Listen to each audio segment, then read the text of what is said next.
Robert Sobukwe, the man they invented a law to silence. African Untold Narratives, Episode 3.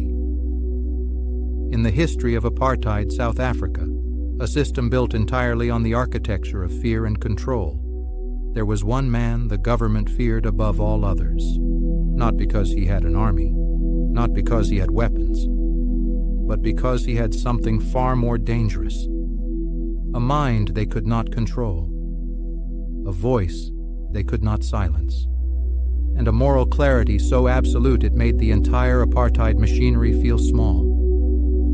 His name was Robert Mangaliso Sobukwe, and they were so afraid of him that when his prison sentence ended, they invented a new law, specifically for him, applied only to him, to keep him locked away for 6 more years.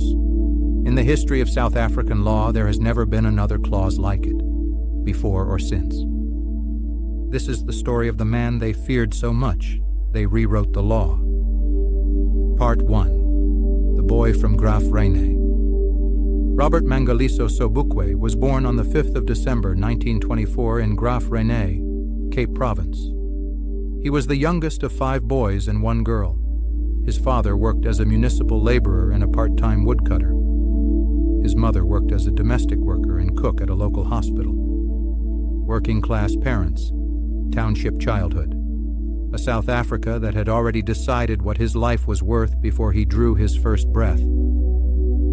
But from his earliest years, something in Robert Sobukwe refused that verdict. He was exposed to literature at an early age by his oldest brother.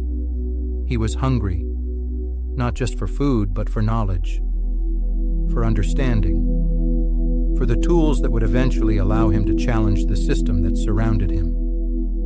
He was so academically gifted that he enrolled at the Healdtown Institute, where he spent 6 years studying with financial assistance provided by the school's headmaster, a white man who saw in young Robert something worth investing in. Sobukwe accepted the help and never forgot the lesson that individual human decency could exist even within a deeply unjust system. He went on to Fort Hare University, the same institution that educated Nelson Mandela, Oliver Tambo, and so many giants of the liberation movement. He excelled. He spoke. He led. His eloquence was noticed by everyone who encountered him. He was known simply as the professor, not as a title, as a recognition. He became known as the professor, or simply professor, to his close comrades and followers, a testament to his educational achievements and powers of speech and persuasion. Part 2. The Philosophy of African Liberation. Sobukwe joined the African National Congress Youth League as a young man. But as the 1950s progressed, he grew increasingly frustrated with what he saw as the ANC's fundamental strategic error. The ANC was building a multiracial coalition, working with white liberals, Indian activists, communists. And Sobukwe understood something about this that made him deeply uncomfortable. He believed that years of white supremacy had conditioned whites to be dominant and blacks to be submissive. Blacks thus needed psychological independence. He admitted that there are Europeans who are intellectually converts to the Africans' cause, but because they materially benefit from the present setup, they cannot completely identify with that cause. This is the thread that connects Sobukwe directly to Steve Biko, who was deeply influenced by his thinking. Both men understood that liberation borrowed from those who benefit from your oppression is not liberation at all. That the psychological work of freeing a people has to be done by that people themselves, from the inside out, without contamination by the comfort of those who have never felt the full weight of what they claim to be fighting against. Sobukwe strongly believed in Africanism, defining African as anyone who lives in and pays allegiance to Africa and who is prepared to subject themselves to African majority rule. This was not anti-white hatred. It was pro-African clarity. There is a profound difference, and Sobukwe was careful to draw that distinction. His vision was ultimately of a non-racial South Africa, but he insisted that the path to that non-racial future had to be led by the people most affected by racial oppression, not managed on their behalf by those who were not. Growing frustrated with the ANC's multiracial approach, Sobukwe was instrumental in initiating an Africanist breakaway from the ANC in 1958, which led to the birth of the Pan-Africanist Congress. At the PSC's inaugural Congress held in Orlando from the 4th to the 6th of April 1959, Sobukwe was unanimously elected the party's first president. In his inaugural speech, he said something that still echoes more than 6 decades later. "There is only one race to which we all belong, and that is the human race. In our vocabulary, therefore, the word race, as applied to man, has no plural form."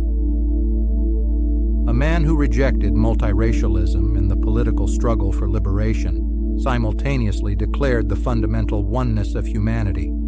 That is not contradiction. That is the most sophisticated understanding of what liberation actually means.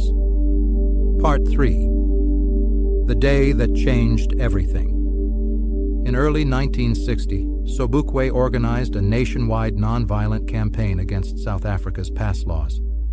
The Dompas, literally dumb pass, was a document all black South Africans had to carry to allow them pass into apartheid South Africa's cities, places many had lived all their lives. Sobukwe's plan was disciplined, deliberate, and deeply principled. On the 16th of March 1960, Sobukwe wrote to the Commissioner of Police stating that the PAC would be holding a 5-day nonviolent, disciplined, and sustained protest campaign against pass laws starting on the 21st of March. He wrote to the police. He gave them notice. He announced his intention openly. This was not a man hiding from the consequences of his convictions. He was walking toward them with complete awareness. On the 21st of March 1960, at the launch of the PAC's anti-pass campaign, Sobukwe resigned from his post as lecturer at the University of Witwatersrand. He gave up his profession, his income, his security, to lead his people. He and his followers marched to Orlando Police Station and surrendered themselves for arrest, as planned. What was not planned was what happened 70 kilometers south in Sharpeville. As a crowd of 5,000 peaceful protesters organized by the PASC approached the local police station, police opened fire. 69 people were killed and more than 200 wounded, many of them shot in the back. The Sharpeville massacre shook the world. It changed the course of the liberation struggle forever.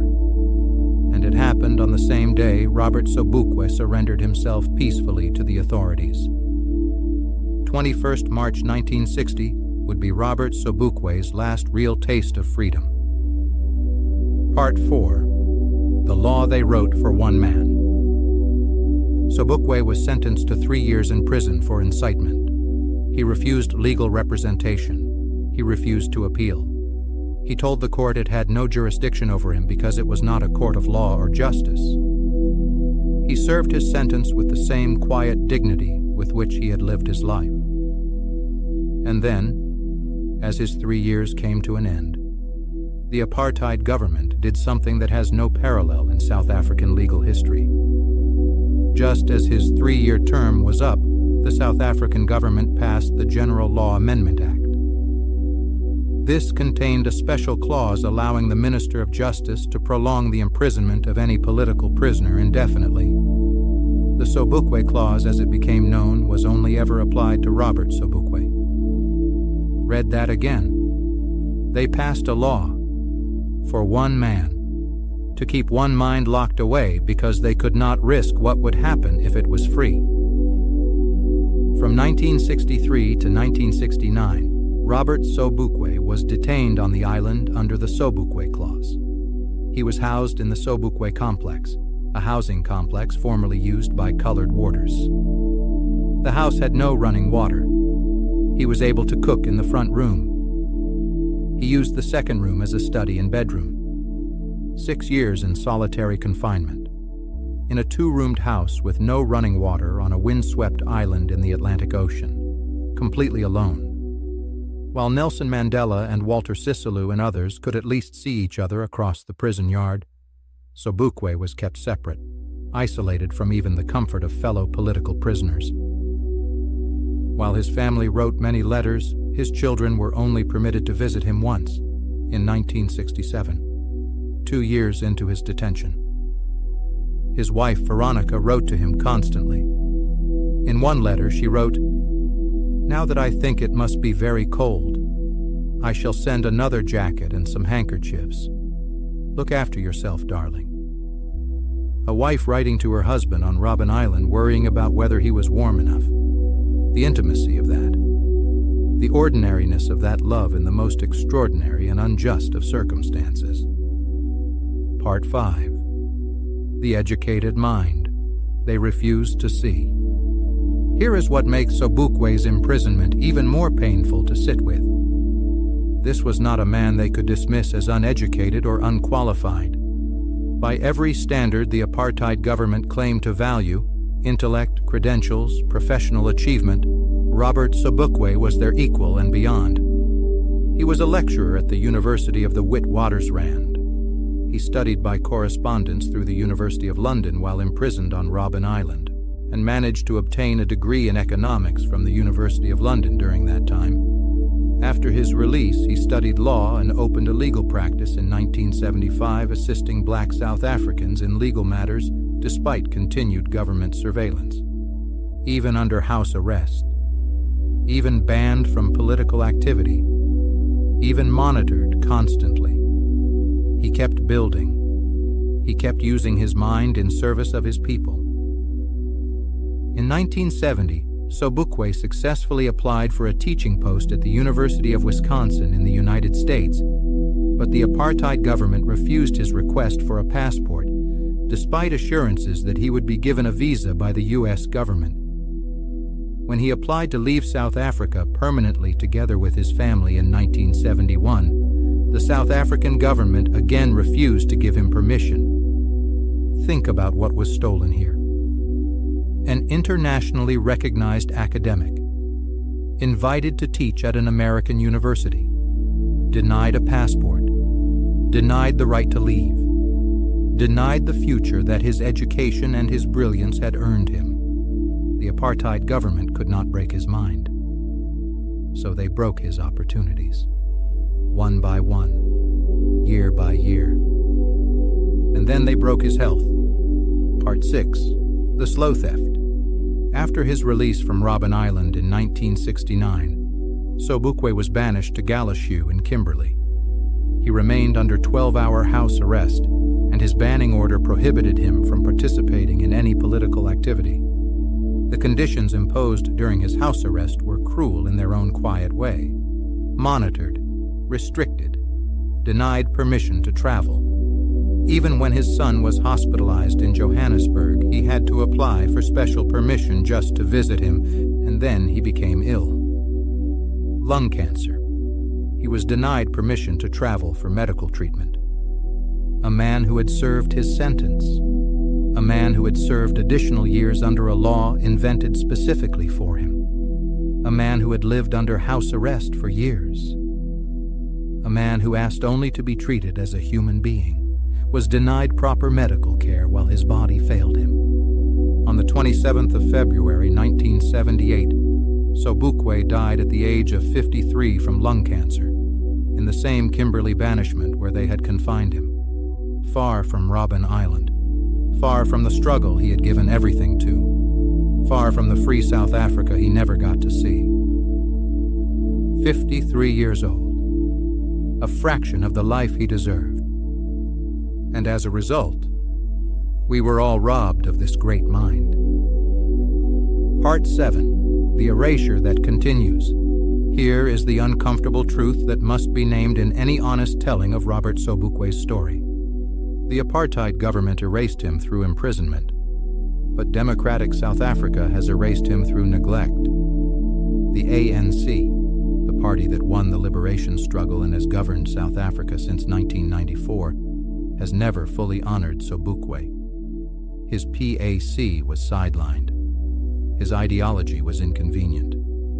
His questions about economic liberation, about land, about wealth, about whether political freedom without economic transformation is really freedom at all, those questions remain as urgent and as unanswered today as they were when he first asked them. The generation of students who spearheaded Roads Must Fall and Fees Must Fall drew from Sobukwe to critique the racialized inequality of post-apartheid South Africa, young people reaching back across decades to find the language for what they were experiencing, and finding it in the words of a man the establishment had spent 50 years trying to forget. There is a Robert Sobukwe Street in Pretoria. A residence at Rhodes University bears his name. These are gestures. They are not justice. Justice would be a South Africa where his questions about land and economic transformation have been honestly answered. Justice would be a generation that knows his name the way they know Mandela's. Justice would be the full telling of his story. Not the footnote version, but the complete human being. The brilliant academic, the principled philosopher, the devoted husband whose wife worried about whether he was warm enough on a cold island, the man who gave up everything on March 21st, 1960, and never got it back. Closing, the call. Robert Mangaliso Sobukwe was born the youngest child of a woodcutter and a domestic worker in Graaf Reinet.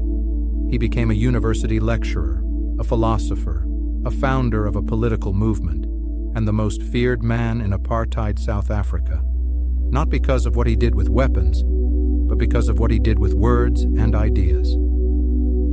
He served 3 years in prison, then 6 more under a law invented only for him, then years under house arrest, then death from a cancer his body developed in conditions his oppressors created. He never raised a gun. He wrote to the police commissioner before his march. He refused to appeal his sentence because he would not grant legitimacy to an illegitimate court. He studied economics by correspondence from a prison island. He opened a law firm to help his people while monitored by the government that had destroyed his life.